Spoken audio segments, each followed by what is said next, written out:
എല്ലാവർക്കും നമസ്കാരം. ഇന്ന് IFPHന്റെ ഇടതടവില്ലാതെ തുടർന്നു വരുന്ന മലയാളം വെബിനാറിന്റെ 2047 ദിവസമാണ്. ഇന്നത്തെ മലയാളം വിഭാഗത്തിൽ നമുക്ക് എല്ലാവർക്കും അറിയാം, നമ്മുടെ ജീവിതത്തിൽ വെളിച്ചം വീശിക്കൊണ്ടിരിക്കുന്ന ഡോക്ടർ സാമുവൽ ഹനുമാന്റെ 271 ജന്മദിന ആഘോഷങ്ങളുടെ ഭാഗമായിട്ടുള്ള പ്രത്യേക പരിപാടിയാണ് നടക്കാൻ പോകുന്നത്. ഇന്നത്തെ പ്രോഗ്രാമിലേക്ക് എല്ലാവരുടെയും ശ്രദ്ധ ക്ഷണിക്കുന്നു. ഒരു നിമിഷം ഈശ്വര പ്രാർത്ഥനയോടുകൂടി ഇന്നത്തെ പ്രോഗ്രാം ആരംഭിക്കാം. ദൈവമേ കാത്തുകൊള്ളുന്ന കൈവിടാതിന്നു ഞങ്ങളെ, നാവികന്നി ഭവാബ്ധിക്കോരാവിവൻ തോണി നിൻ പദം. ദൈവമേ കാത്തുകൊള്ളുന്ന കൈവിടാതിന്നു ഞങ്ങളെ, നാവികന്നി ഭവാബ്ധിക്കോരാവിവൻ തോണി നിൻ പദം. ഇന്നത്തെ ഈ പ്രോഗ്രാമിലേക്ക് ഔപചാരികമായി സ്വാഗതം ആശംസിക്കുന്നതിന് വേണ്ടി IFPHന്റെ തന്നെ സ്വന്തമായിട്ടുള്ള ഡോക്ടർ മറിയാമ്മ ജോണിനെ ക്ഷണിക്കും. എല്ലാവർക്കും നമസ്കാരം.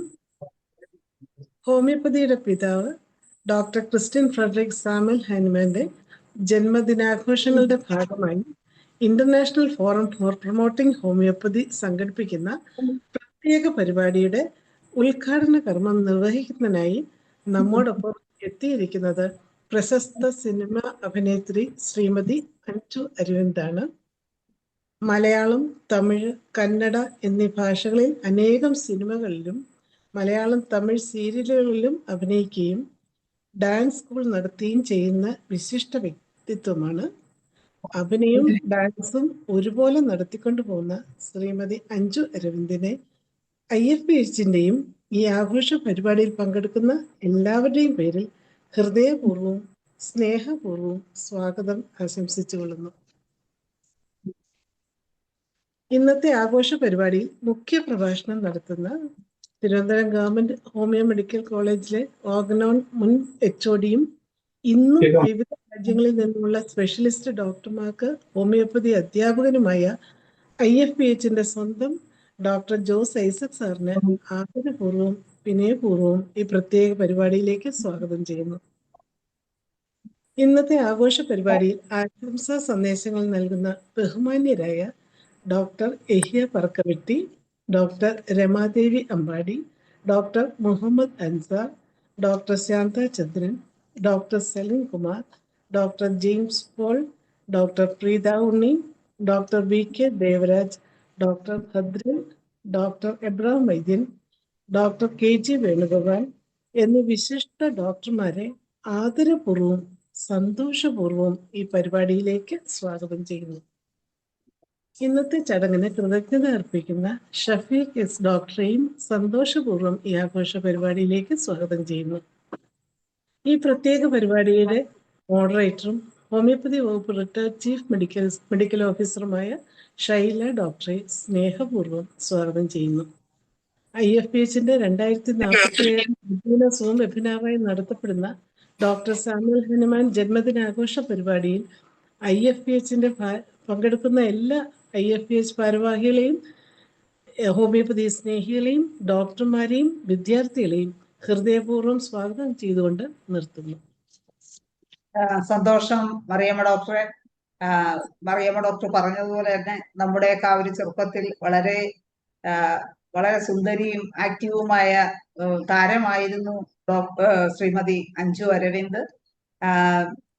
ഒട്ടനവധി മലയാള സിനിമയിൽ 95-ൽ അക്ഷരം എന്നുള്ള സിനിമ തുടങ്ങി, പിന്നെ സ്വപ്നലോകത്തെ ബാലഭാസ്കർ ഉൾപ്പെടെ ഒട്ടനവധി മലയാളം സിനിമകളിലും സീരിയലുകളിലും അഞ്ജു അരവിന്ദ് മാഡത്തിനെ കണ്ടിട്ടുള്ളതായിട്ട് നല്ല ഓർമ്മയുണ്ട്. പിന്നെ അതുപോലെ ഒരുപാട് തമിഴ്, കന്നഡ സിനിമകളിലും അഭിനയിച്ചിട്ടുണ്ട്.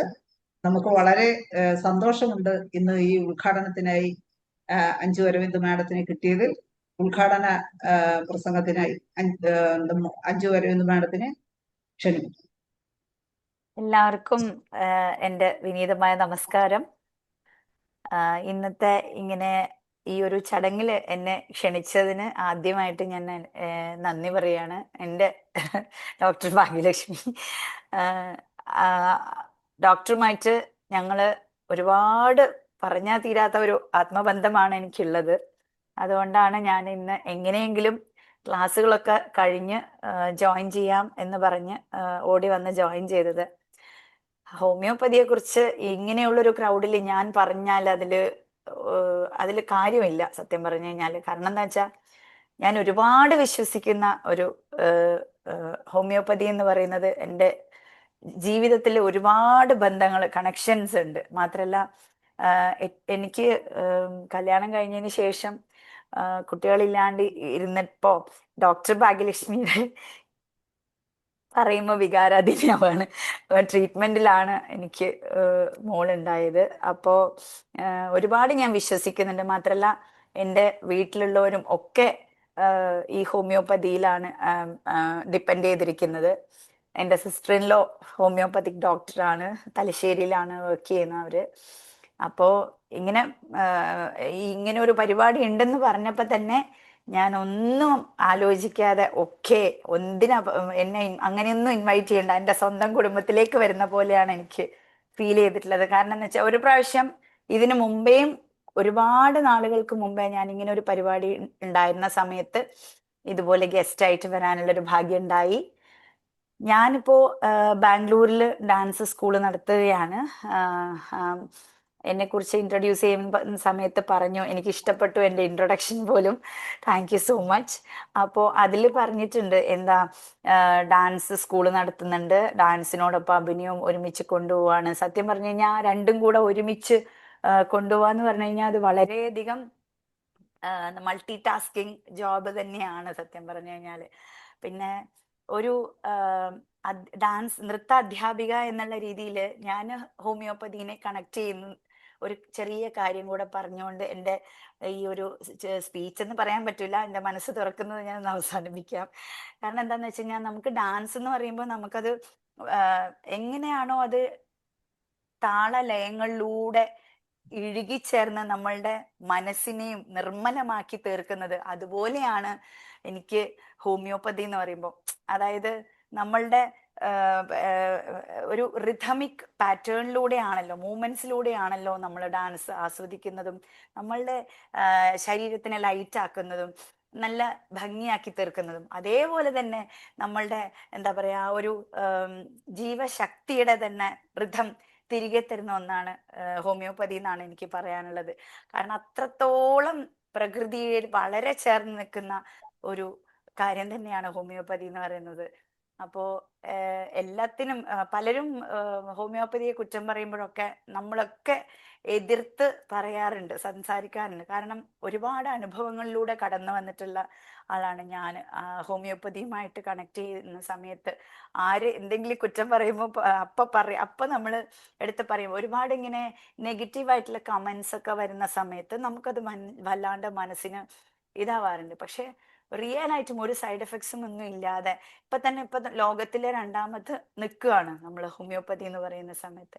അപ്പൊ അങ്ങനെ അത്തരം ഒരു ഈ പ്രോഗ്രാം നടക്കുന്ന സമയത്ത് അതിന്റെ ഉദ്ഘാടകയായിട്ട് എന്നെ ക്ഷണിച്ചതിൽ എനിക്ക് വളരെയധികം സന്തോഷമുണ്ട്. ഇത്രയും നേരം എൻ്റെ സംസാരം കേട്ടിരിക്കുന്നത് എല്ലാവർക്കും എൻ്റെ നന്ദി. എന്തായാലും ഇങ്ങനെയൊരു ഉദ്ഘാടന കർമ്മം നിർവഹിച്ചതായിട്ട് ഞാൻ അറിയിക്കുന്നു. Thank you so much. വളരെ സന്തോഷം അഞ്ജു അരവിന്ദ് മാഡം. കാരണം ഹോമിയോപ്പതിക്കാർക്ക് ഏവർക്കും അഭിമാനിക്കാവുന്ന കാര്യങ്ങളാണ് പറഞ്ഞത്. അതുപോലെ തന്നെ ഭാഗ്യലക്ഷ്മി മാഡത്തിനും അഭിമാനിക്കാം. വളരെ സന്തോഷം. ഒപ്പം IFPHന്റെ അവസാനം വരെ തുടരുമെന്ന് അറിയത്തില്ല. പ്രത്യേക നന്ദി കൂടി രേഖപ്പെടുത്തുന്നു. തുടരുമെന്ന് പ്രതീക്ഷിക്കുന്നു. നമുക്ക് അടുത്തതായി മുഖ്യ പ്രഭാഷണം നടത്തുന്നതിനായി ഗവൺമെന്റ് ഹോമിയോപ്പതി മെഡിക്കൽ കോളേജിൽ നിന്നും ഓർഗനോൺ വിഭാഗത്തിൽ നിന്നും റിട്ടയർ ചെയ്ത നമ്മുടെ IFPHന്റെ സ്വന്തം ജോസ് ഐസക് സാറാണ് അദ്ദേഹത്തിനെ മുഖ്യ പ്രഭാഷണത്തിനായി ക്ഷണിക്കുന്നു. പ്രിയപ്പെട്ട ഡോക്ടർമാരെ, IFTHന്റെ എല്ലാം പങ്കെടുക്കുന്ന ഒരു പരിപാടിയാണിത്. ഇന്ന് നമ്മൾ ലോകത്തിൽ എല്ലാ കോർണറിലും നാളെ ഈ ദിവസം ആഘോഷിക്കുന്നത് ഡോക്ടർ സാമുവൽ ഹനിമാന്റെ ബർത്ത്ഡേ എന്നുള്ളതായിരുന്നു. ഇത് വേൾഡ് ഹോമിയോപ്പതിക് ഡേ എന്നും കൂടിയാണ്. ഇന്ന് നമ്മൾ ഇന്ത്യയിൽ നോക്കിയാൽ central council of homoeopathy, CCH എല്ലാവരും കൂടി നാളെ വിജ്ഞാൻ ഭവനിൽ കഴിഞ്ഞ ഏതാണ്ട് 20 വർഷമായി നടന്നുകൊണ്ടിരിക്കുന്ന പരിപാടിയാണ്.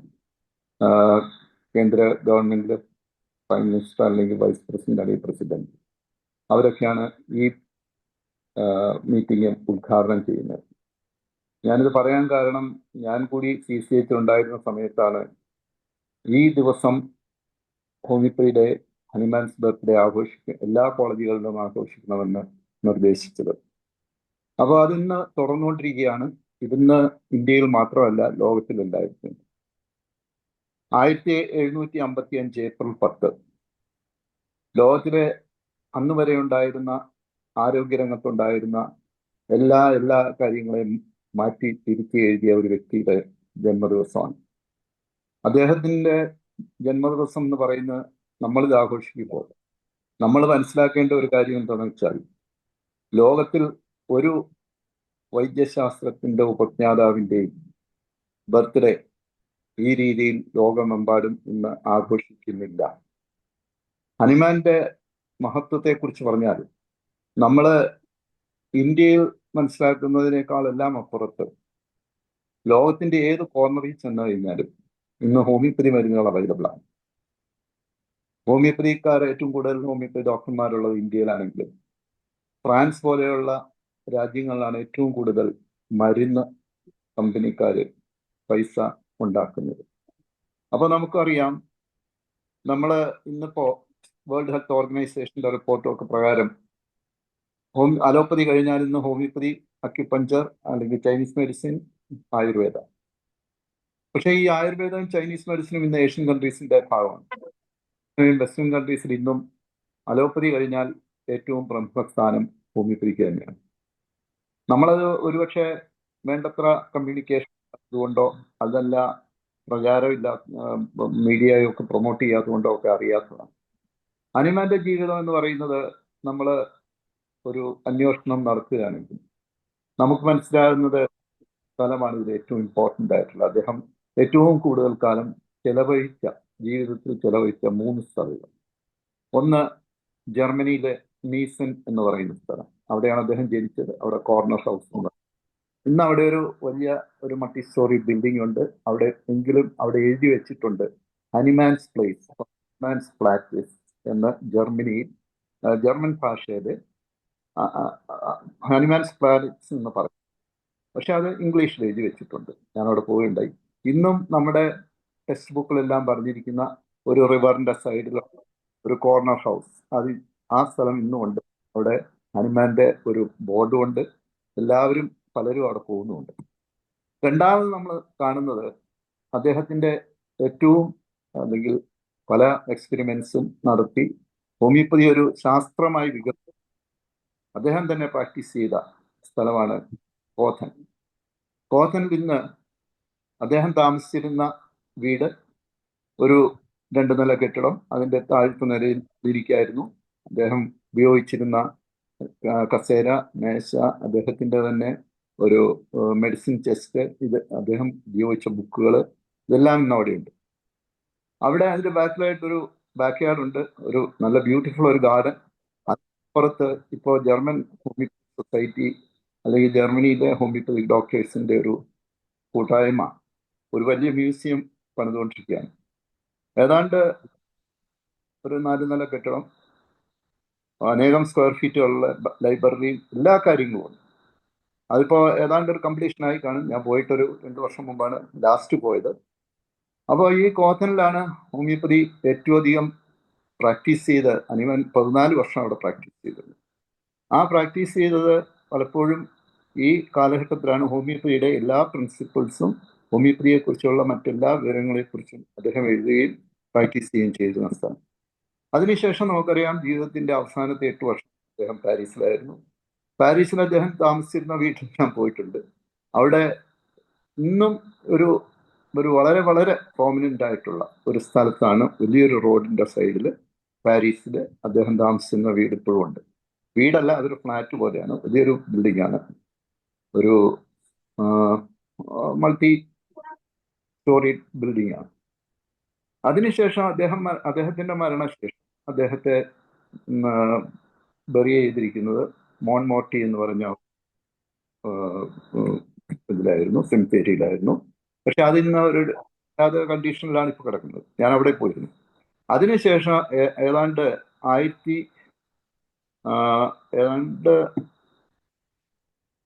വർഷങ്ങൾക്ക് ശേഷമാണ് റിച്ചാർഡ് ഹ്യൂസ് അതുപോലെയുള്ള മഹാരഥന്മാരായ ഹോമിയോപ്പതി ഡോക്ടർമാരുടെ നിരന്തര പരിശ്രമം കൊണ്ട് ഒരു റീബറിയൽ ലാ പെരിക്കേസ് നടത്തിയുണ്ട്. ഇത് തമ്മിൽ ഏതാണ്ട് ഒരു 4-5 കിലോമീറ്ററിന്റെ ദൂരേ ഉള്ളൂ. പക്ഷേ ലാ പെരിക്കേസ് നിങ്ങൾ കണ്ടു കഴിഞ്ഞാൽ ഈ ലോകത്തിൽ തന്നെ ഇതുപോലെ ഒരു സെമിത്തേരി അല്ലെങ്കിൽ സിമട്രി നിങ്ങൾക്ക് കാണാൻ കഴിയില്ല. കാരണം ആ കാലഘട്ടത്തിലെ എല്ലാ പ്രമുഖരും, ഡ്യൂക്കുകള്, അങ്ങനെയുള്ള വലിയ വലിയ പ്രഭുക്കന്മാര്, രാജ്യം ഭരണം കൈയാളിയിരുന്ന എല്ലാവരെയും സംസ്കരിച്ചിരിക്കുന്ന ആ സ്ഥലത്താണ്. അവിടെ ഹനുമാന്റെ ടോം അത് വളരെ ഒരു നല്ല രീതിയിൽ ചെയ്തു വെച്ചിരിക്കുന്ന ഒരു സ്ഥലമാണ്. ഞാൻ 3 പ്രാവശ്യം അവിടെ പോയിരുന്നു. 3 പ്രാവശ്യം അവിടെ ചെല്ലുമ്പോൾ ഞാൻ കണ്ട ഒരു കാര്യം, അവിടെ എപ്പോഴും ആരെങ്കിലും ഒരു ബൊക്കെയോ ഒരു ടൂളിപ്പ് ഫ്ലവറോ അതിൻ്റെ ഒരു ഇതോ എന്തെങ്കിലും അവിടെ കൊണ്ടുവച്ചിട്ടുണ്ടാവും. അത് ആര് വെക്കുന്നു എന്ന് എനിക്കറിയില്ല. പക്ഷെ എല്ലാ തവണയും ഞാൻ പോകുന്ന സമയത്തെല്ലാം ഇത് കാണാനുണ്ട്. അങ്ങനെ ഹനുമാന്റെ ആ ഒരു ഒരു ഒരു സെമിട്രിയിൽ നമ്മൾ ചെന്ന് കഴിഞ്ഞാൽ കാണാവുന്നത് ഈ നമ്മുടെയൊക്കെ 2 നില കെട്ടിടങ്ങളുടെയൊക്കെ ഒപ്പമുള്ള ചില ടോംബുകളൊക്കെയാണ്. വലിയ വലിയ ആൾക്കാരുടെ, വലിയ വലിയ ഓരോ കാലഘട്ടത്തിൻ്റെയും വലിയ പാരീസിലെ.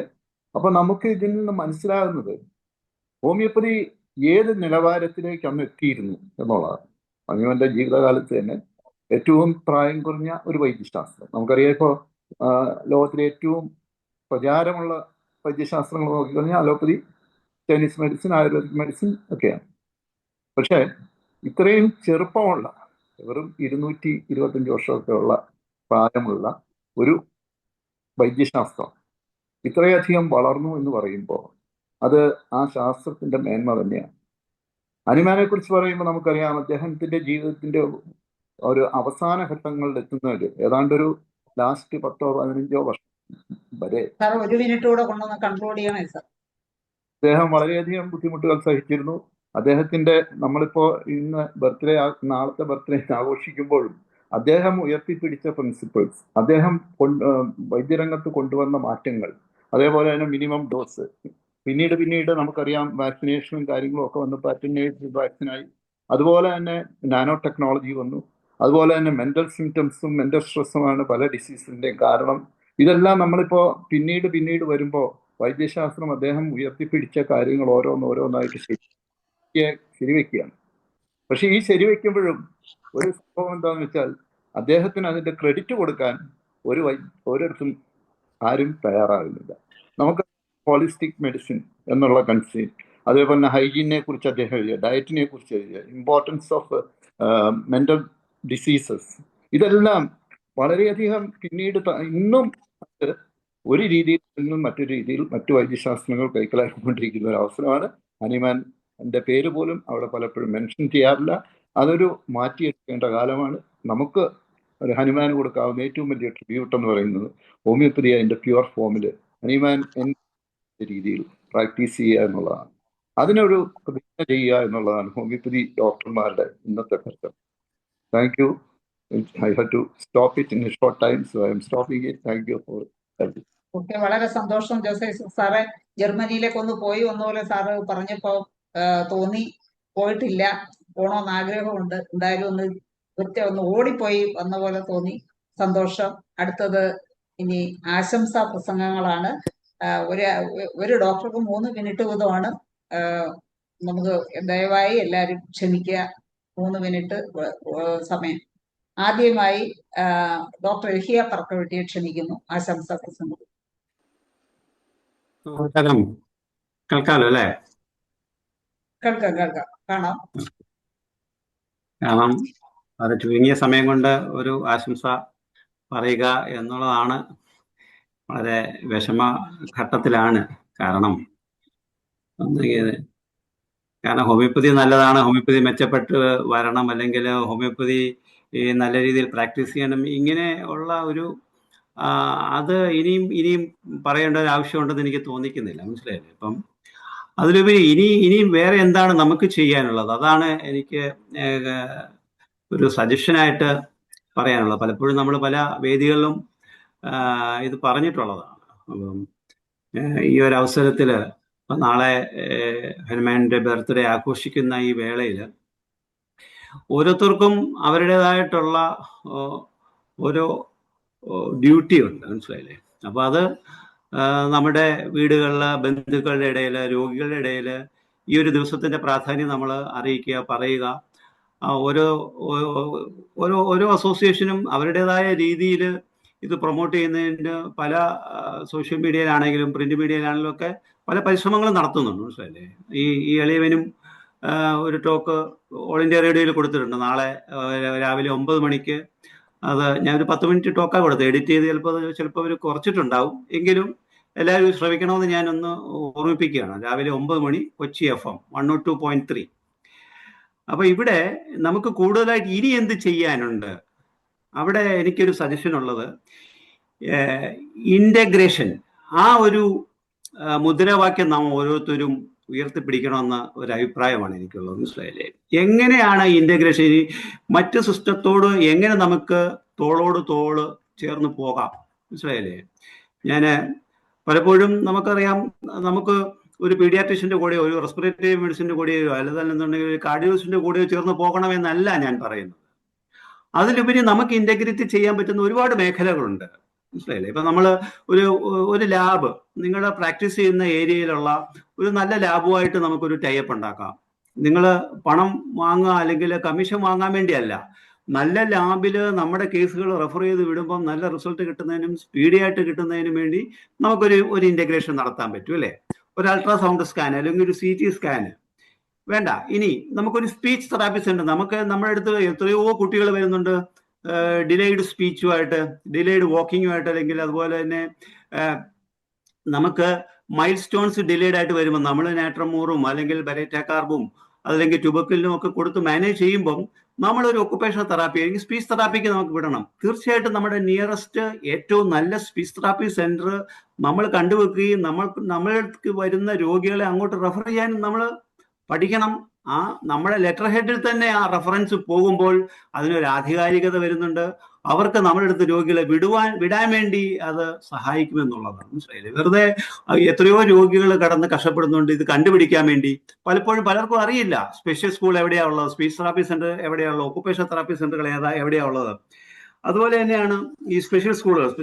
ഓട്ടിസ്റ്റിക് സ്കൂളുകൾ, ഒരുപാട് ഓട്ടിസ്റ്റിക് സ്കൂളുകൾ എല്ലാ ജില്ലകളിലും ഉണ്ട്. ഇപ്പം മനസ്സിലായി, മെന്റലി ചലഞ്ചഡ് ആയിട്ടുള്ള ആൾക്കാർക്ക് വേണ്ടിയുള്ള, അതുപോലെ തന്നെ ഗ്ലോബൽ ഡെവലപ്മെന്റ് ഡിലേയുള്ള ഒരുപാട് കുട്ടികൾ ഇപ്പം നമ്മുടെ ക്ലിനിക്കുകളിൽ വരുന്നതാണ്. അപ്പം ഇവരെയൊക്കെ പറഞ്ഞു വിടുന്നതിനുള്ള സെന്റേഴ്സ് നമ്മൾ ഐഡന്റിഫൈ ചെയ്യുകയും ആ സെന്റേഴ്സുമായിട്ട് നമ്മളൊരു റാപ്പ് ഉണ്ടാക്കുകയും വേണം. അതുപോലെ തന്നെ ഇപ്പം ഒപ്താൽമിക് സെന്റേഴ്സ്, നമുക്ക് ഒരു ഒപ്താൽമിക് സെന്ററുമായിട്ട് അല്ലെങ്കിൽ ഒരു ലെൻസോ അല്ലെങ്കിൽ ഫ്രെയിം വെക്കുന്ന ഒരു കടയുമായിട്ട് നമുക്കൊരു ടൈപ്പ് ഉണ്ടാക്കാൻ ഒരു പ്രയാസവും ഇല്ല. നമ്മുടെ അടുത്ത് വരുന്ന രോഗികൾക്ക് കണ്ണു പരിശോധിക്കണമെങ്കിൽ ഇന്ന സെന്ററിൽ പോകുകയും നമ്മുടെ ലെറ്റർ ഹെഡിൽ ആധികാരികമായിട്ട് എഴുതി കൊടുത്ത് വിടുക എന്നുള്ളത് ഓരോരുത്തരും ശീലിക്കേണ്ട കാര്യമാണ്. പലപ്പോഴും അത് ഇല്ലാതെ പോകുന്നു എന്നുള്ളതാണ്. മനസ്സിലായില്ലേ? അതുപോലെ പ്രൈമറി ഹെൽത്ത് സെന്റേഴ്സ്, ഇപ്പോൾ എല്ലാ പഞ്ചായത്തുകളിലും പ്രൈമറി ഹെൽത്ത് സെന്റേഴ്സ് ഉണ്ട്. അവിടെയുള്ള ഫെസിലിറ്റീസ് ഒന്നും തന്നെ നമ്മൾ ഉപയോഗിക്കുന്നില്ല എന്നുള്ളതാണ്. നമ്മുടെ പേഷ്യന്റ് പെട്ടെന്ന് ഓക്സിജൻ സാച്ചുറേഷൻ കുറഞ്ഞു. അപ്പം തീർച്ചയായിട്ടും ഈ പ്രൈമറി ഹെൽത്ത് സെന്ററിൽ അതിനുള്ള മെക്കാനിസം അല്ലെങ്കിൽ മെഷീൻസ് ഒക്കെ അവർ അവിടെ നിന്ന് പ്രൊവൈഡ് ചെയ്യുന്നുണ്ട്. നമ്മുടെ പേഷ്യൻസിന്, കിടത്ത രോഗികൾ, ഈ പാലിയേറ്റീവ് സെന്റേഴ്സും ഒക്കെ ആയിട്ട് തീർച്ചയായിട്ടും നമുക്കൊരു ടൈപ്പ് ഉണ്ടാകണം. മനസ്സിലല്ലേ? ഈ ഇന്റഗ്രേഷൻ നമ്മൾ ഓരോരുത്തരും ശീലിച്ചു തുടങ്ങണം. മനസ്സിലായില്ലേ? അത് പലപ്പോഴും നമ്മൾ ചെയ്യുന്നില്ല എന്നുള്ളതാണ്. ഇപ്പൊ ഗൈനക്കോളജി സെന്റേഴ്സുമായിട്ട് എത്ര ഗൈനക്കോളജിസ്റ്റുകളെയാണ് നമ്മുടെ അധീനതയിൽ വെച്ചിരിക്കുന്നത്? നമ്മുടെ പേഷ്യൻസിന് എന്തെങ്കിലും ഒരു ആവശ്യം വന്നു കഴിഞ്ഞാൽ നമുക്ക് നമ്മുടെ ഒരു ഗൈനക്കോളജി പ്രാബല്യം നിയറസ്റ്റ് ഹോസ്പിറ്റൽസിൽ നമുക്ക് റീച്ചബിൾ ആയിട്ടുള്ള ഒരു സ്ഥലത്തേക്ക് റെഫർ ചെയ്യാൻ വേണ്ടി നമ്മളെ കൊണ്ട് സാധിക്കണം. പെയിൻ ആൻഡ് പാലിയേറ്റീവ് സെന്റേഴ്സ്, അതുപോലെ തന്നെ സൈക്കോളജിസ്റ്റുകളും സൈക്കാട്രിസ്റ്റുകളും കൗൺസിലിങ്ങിനാണെന്നുണ്ടെങ്കിലും അല്ലെങ്കിൽ അതുപോലെയുള്ള ആവശ്യങ്ങൾ വരുമ്പം നമ്മുടേതായിട്ട് റെഫർ ചെയ്ത് വിടാനുള്ള സൈക്കോളജിസ്റ്റുകളെയും സൈക്യാട്രിസ്റ്റുകളെയും നമുക്ക് നമ്മുടെ അധീനതയിൽ പിടിച്ചു വെക്കണം. അവരുടെ ഫോൺ നമ്പർ ഉണ്ടായിരിക്കണം. ഓഫൺ വിളിച്ച് നമുക്ക് സംസാരിക്കാൻ പറ്റണം. നമ്മുടെ ലെറ്റർ ഹെഡിൽ അവർക്ക് എഴുതി കൊടുത്തു വിടണം. അതുപോലെ ഡി അഡിക്ഷൻ സെന്റേഴ്സ് നിങ്ങൾ ഓർക്കുന്നുണ്ടായിരിക്കും. ഡോക്ടർ മിസ്റ്റർ ജോൺസൺ എടയാറമുള നമ്മുടെ പ്രിസണിൽ ഡി അഡിക്ഷൻ നടത്തിയിരുന്നതാണ്. അപ്പൊ ഇതുപോലുള്ള ഡി അഡിക്ഷൻ സെന്റേഴ്സും ഒക്കെ ഏറ്റവും കൂടുതൽ പുള്ളി പറയുന്നത് 90% റിസൾട്ട് ഡി അഡിക്ഷന് കിട്ടിയിരുന്നു എന്നാണ് പറയുന്നത്. മനസ്സിലായില്ലേ? അതൊക്കെ വീണ്ടും നമ്മൾ പുനരാവിഷ്കരിക്കേണ്ടതുണ്ട്. വീണ്ടും അതിന്റെ പ്രവർത്തനങ്ങളൊക്കെ ഇപ്പം നിന്നു നിൽക്കുകയാണ്. ഇതെല്ലാം വീണ്ടും നമ്മൾ തുടങ്ങണം. ഓരോ ജില്ലയിലുള്ള ഡി അഡിക്ഷൻ സെന്റേഴ്സിലേക്ക് നമ്മുടെ കേസുകൾ പോവുകയും അവിടുന്ന് അവരെ കൊണ്ട് തന്നെ നമുക്ക് കേസുകൾ വരുന്ന ഒരവസ്ഥയിലേക്ക് കാര്യങ്ങൾ ചെല്ലുകയും വേണം.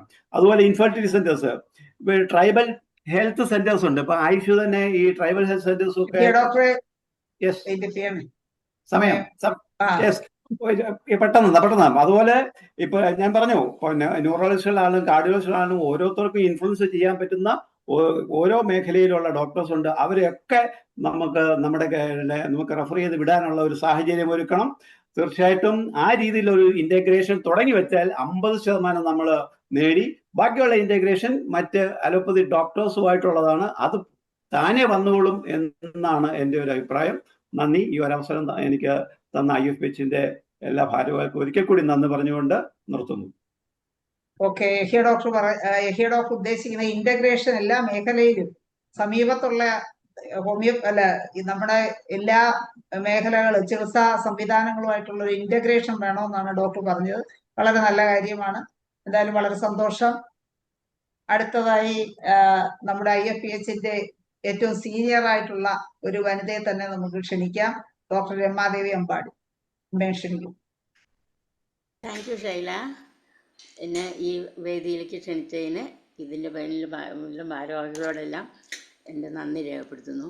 മോനെ ഐസക്ക് ഇപ്പോൾ പറഞ്ഞ ഇതെല്ലാം കേട്ടപ്പോൾ കൃത്യം 10 വർഷത്തിന് മുൻപ് ഈ സ്ഥലത്തെല്ലാം ചോത്തനിലും പിന്നെ അതുപോലെ തന്നെ ഇതിലെ സെമിറ്റേരിയിലും ഒക്കെ ഞങ്ങൾ പോയിരുന്നു. ഞാനും എൻ്റെ ഫ്രണ്ട് ശാന്തിയും പോയിരുന്നു. അത് ആ ഒരു നൊസ്റ്റാൾജിക് ഫീലിംഗ് പോലെ അതെനിക്ക് തിരിച്ചിങ്ങനെ വരികയായിരുന്നു. അവിടെ പോയിട്ട് ആ ലാസ്റ്റ് താമസിച്ച ആ പാരീസിലെ ആ കെട്ടിടത്തിൽ ആ ഹനുമാൻ്റെ ആ റൂമിൽ ആ കസേരയിൽ കൈവച്ചുകൊണ്ട് 1 മണിക്കൂർ മെഡിറ്റേറ്റ് ചെയ്യാനും എനിക്ക് സാധിച്ചു. അപ്പോൾ ഞാൻ ആ സമയത്ത് ഞാൻ പറഞ്ഞു, എൻ്റെ മെഡിറ്റേഷനിൽ എൻ്റെ മനസ്സിൽ തോന്നിയതെന്ന് വെച്ചാൽ അങ്ങേപോലെ തന്നെ എനിക്കും I am proud to be a homeopath ഉള്ള ആ ഒരു ഇതാണ് എനിക്ക് തോന്നിയത്. അതുകൊണ്ട് എനിക്ക് നൊസ്റ്റാൾജിക് ഫീലിംഗ് തോന്നി. പിന്നെ എനിക്ക് ഒരു കാര്യം പറയാനുള്ളതെന്ന് വെച്ചാൽ നമ്മൾ കഴിയുന്നതും നമ്മൾ കുറേ പേരുണ്ട്. നമുക്ക് ഇപ്പോൾ ഐസക്കിനൊക്കെ ഈസി ആയിട്ട് നമുക്കത് അറേഞ്ച് ചെയ്ത് തരാൻ പറ്റും. നമുക്ക് ഒന്നുകൂടെ ഈ സ്ഥലങ്ങളെല്ലാം ഒന്നുകൂടെ ചെയ്യണം. കാരണം ഒരു നമ്മുടെ പുരാണ ഇതിൽ നമ്മളെല്ലാം മക്കയിൽ പോവും, പിന്നെ ഇതിൽ ജെറുസലേമിൽ പോവും, പിന്നെ കൈലാസിൽ പോവും. അതുപോലെ തന്നെ ഒരു പിൽഗ്രിമേജ് ആയിരിക്കണം നമ്മുടെ ഈ ഹനുമാൻ്റെ ആ ബർത്ത് പ്ലേസും ആ സെമിത്തേരിയും ഒക്കെ നമ്മൾ പോയി വിസിറ്റ് ചെയ്യേണ്ടതെന്നാണ് എൻ്റെ അഭിപ്രായം. അതുകൊണ്ട് അതിനെല്ലാവരും ഒരു മുൻകൈ എടുത്ത് നമുക്കതൊരു ട്രിപ്പായിട്ട് അത് മുമ്പോട്ട് കൊണ്ടുപോകണം. പിന്നെ ഇനിയൊന്ന് പറയാനുള്ളത്, ഇപ്പോൾ 8, 9, 10 നമ്മൾ ആഘോഷിക്കുന്നത്. പക്ഷേ ഒരു കോൺട്രവേഴ്സി ഉണ്ട്. ഹനുമാൻ 10th ഏപ്രിലാണ് ജനിച്ചതെന്നും 11th ഏപ്രിൽ 11th ഏർലി മോർണിംഗിലാണ് ജനിച്ചതെന്നും ഒരു കോൺട്രവേഴ്സി ഉണ്ട്. അതുപോലെ മരണത്തിനെ സംബന്ധിച്ചാണെങ്കിലും 2nd ജൂലൈ അല്ല 3rd ജൂലൈയിലാണ് ഹനുമാൻ മരിച്ചതെന്നും ഒരു കോൺട്രവേഴ്സി ഉണ്ട്. അത് നമുക്ക് ഞാൻ ഒരു ലൈഫ് ഹിസ്റ്ററി വായിച്ചാണ്. അപ്പോൾ നമുക്ക് ഇനി അടുത്ത വർഷം നമ്മൾ സെലിബ്രേറ്റ് ചെയ്യുമ്പോൾ 9, 10, 11 സെലിബ്രേറ്റ് ചെയ്യാം. അപ്പോൾ ആ കോൺട്രവേഴ്സി നമുക്ക് എന്നാൽ ഹനുമാൻ്റെ ഇതിലെ ബാപ്റ്റിസം സർട്ടിഫിക്കറ്റിലൊക്കെ 10th ആണ്. പക്ഷെ അതിൽ എഴുതിയിരിക്കുന്നത് HANEMANN ഹനുമാൻ HANEMANN അല്ല. അത് അങ്ങനെ ഒരു ഇതും കൂടി ഉണ്ട്. എന്തായാലും അതും കൂടെ നമുക്കൊന്ന് ആലോചിച്ച് തീരുമാനിക്കാം, നമുക്ക് ഇത് ചെയ്യാം. പിന്നെ എല്ലാവർക്കും ഒരിക്കൽ കൂടി ഇതിൽ എന്താ പറയുന്നത്, നമുക്ക് ഈ ഒരു വിശിഷ്ട വിദ്യ, അതായത് ഞാൻ Sanskrit MA first class with second rank പഠിച്ച് പാസ്സായതാണ്. പക്ഷേ അതിൽ പോകാതെ ഈ ഹോമിയോപ്പതി വന്നതുകൊണ്ട് എനിക്ക് ഒരു ദുഃഖവും തോന്നണില്ല. ശരിക്കും ഞാൻ പറയുകയാണെങ്കിൽ എൻ്റെ ഭാഗ്യം കൊണ്ടാണ് എനിക്ക് ഒരു ഹോമിയോ ഡോക്ടർ ആവാൻ സാധിച്ചതെന്നാണ് ഇപ്പോഴും ഞാൻ വിചാരിക്കുന്നത്. എൻ്റെ ജീവിതം വ്യർത്ഥമായിട്ടില്ല. എനിക്ക് ജന്മം തന്ന എൻ്റെ മാതാപിതാക്കൾക്കും എന്നെ ഹോമിയോപ്പതി പഠിപ്പിക്കാൻ എനിക്ക് അവസരം തന്ന എൻ്റെ ഹസ്ബൻഡിനും ഇത് ഒരു നിഷ്ഫലമായിരുന്നു, അല്ലെങ്കിൽ ഒരു വല്ലാത്തൊരു ജന്മം എന്ന് തോന്നില്ല എന്ന് എനിക്കറിയാം. അതുകൊണ്ട് ഞാൻ ആ ഒരു സന്തോഷത്തോടെ എല്ലാവർക്കും നന്ദിയോടെ ഹനുമാൻ്റെ ഈ ദിവസം നമുക്ക് എന്താ പറയണേ, എല്ലാ നന്ദിയോടെയും സ്നേഹത്തോടെയും എന്തൊക്കെയാണ് പറയണേ, എന്തൊക്കെ വികാരം എന്ന് എനിക്കറിയില്ല, ആ എല്ലാ വികാരങ്ങളോടെയും ഹനുമാൻ്റെ ആത്മാവിന് നിത്യശാന്തി കിട്ടാൻ വേണ്ടിയിട്ട് പ്രാർത്ഥിക്കുന്നു. ഓക്കെ, സന്തോഷം അമ്പാടിയമ്മ. അമ്പാടിയമ്മ ഈ ഒരു റിക്വസ്റ്റ് കഴിഞ്ഞ വർഷവും പറഞ്ഞതാണ്, മനോജ് ഡോക്ടറിൻ്റെ കൂടെയാണ് പറഞ്ഞത്. മനോജ് ഡോക്ടർ അത് ഉൾക്കൊള്ളാത്തോണ്ടായിരിക്കും ഇപ്രാവശ്യം ജോസ് ഐസക് സാറിനോട് പറഞ്ഞിരിക്കുന്നത്.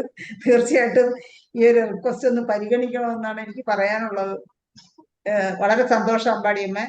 അടുത്തത് നമുക്ക് പോണ്ടത് ഡോക്ടർ മുഹമ്മദ് അൻസാർ. ഇതിലൊന്ന് ഇറങ്ങിപ്പോയാൽ ഒത്തിരി പേരുണ്ട്. നമ്മൾ കുറേ പേര്, ഞങ്ങൾക്ക് ഇനിയും പോകണമെന്നുണ്ട്, എനിക്കും ശാന്തയ്ക്കും ഒക്കെ.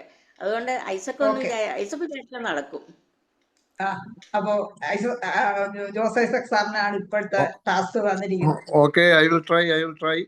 പിന്നെ ഒരു കാര്യം, ഒരു അനൗൺസ്മെന്റ് പോലെ ഒരു കാര്യമുണ്ട്. ഞാനവിടെ കോത്തനില് ഇപ്പോ ഹനുമാന്റെ ഒരു മ്യൂസിയം, വേൾഡ് മ്യൂസിയം പോലെ ഒരു നല്ലൊരു വേൾഡ് ലെവലിലുള്ള ഒരു മ്യൂസിയം ഉണ്ടാക്കുകയാണ്. അവിടെ 25,000 റുപ്പീസ് ഡൊണേറ്റ് ചെയ്യുന്ന ആൾക്കാരുടെ പേര് അവിടെ ഒരു ഫലകത്തിൽ എഴുതി വെക്കും.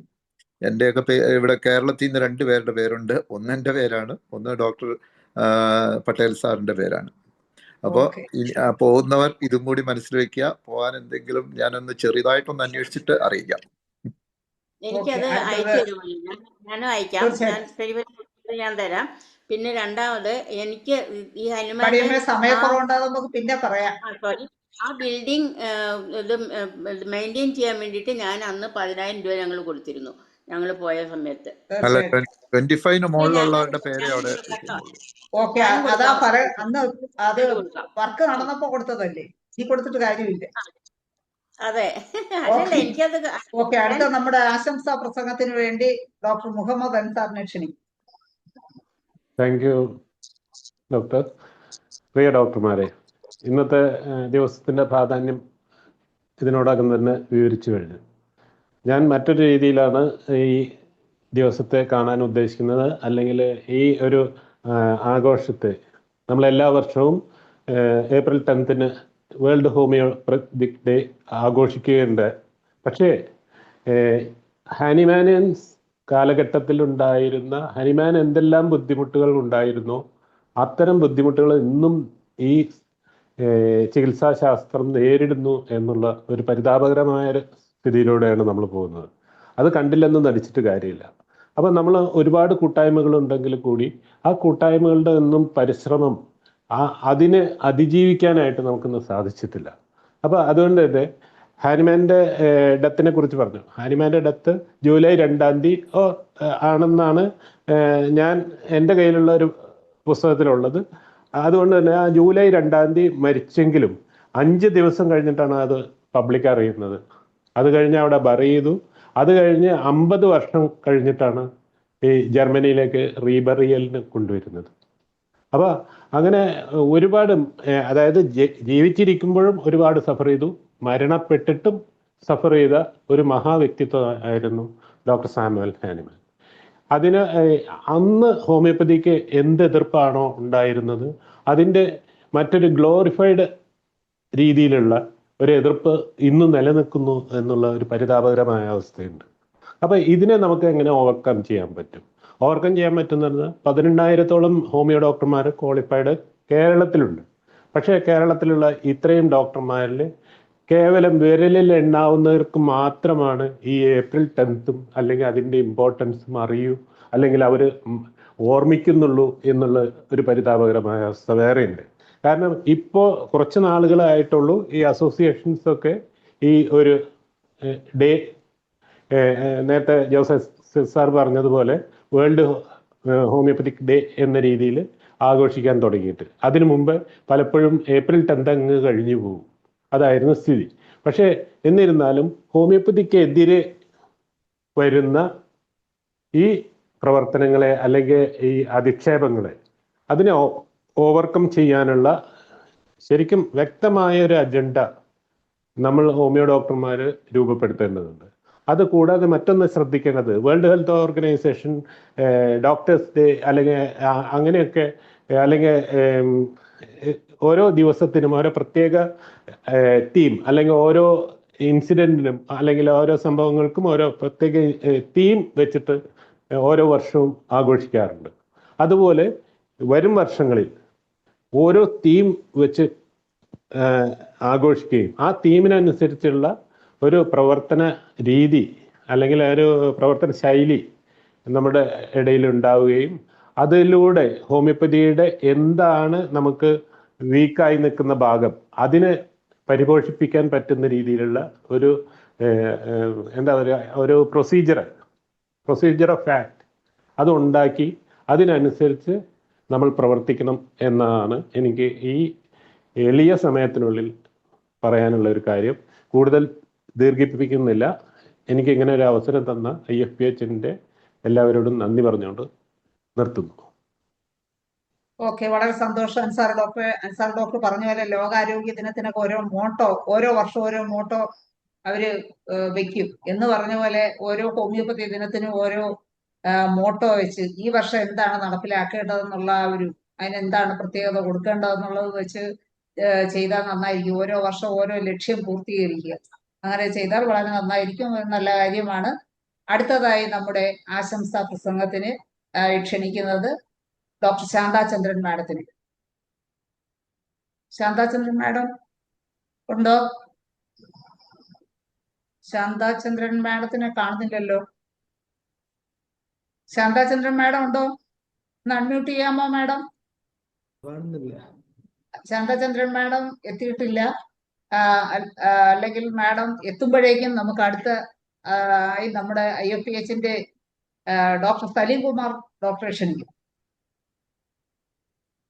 പ്രിയ ഡോക്ടർമാര്, ഇപ്പോൾ ഇവിടെ ഡോക്ടർ ഏഷ്യ പറഞ്ഞതും അൻസാർ പറഞ്ഞതൊക്കെ ചേർത്തുകൊണ്ടൊരു കാര്യം പറയാനാണ്.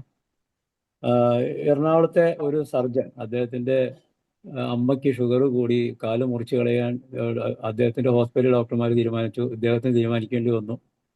പക്ഷേ ഒരു ഹോമിയോപ്പതി ഡോക്ടറുടെ ഇടപെടലിലൂടെ ആ കാല് മുറിച്ച് കളയാതെ അവരെ രക്ഷിക്കാൻ പറ്റി. അതുപോലെ തന്നെ ഒരു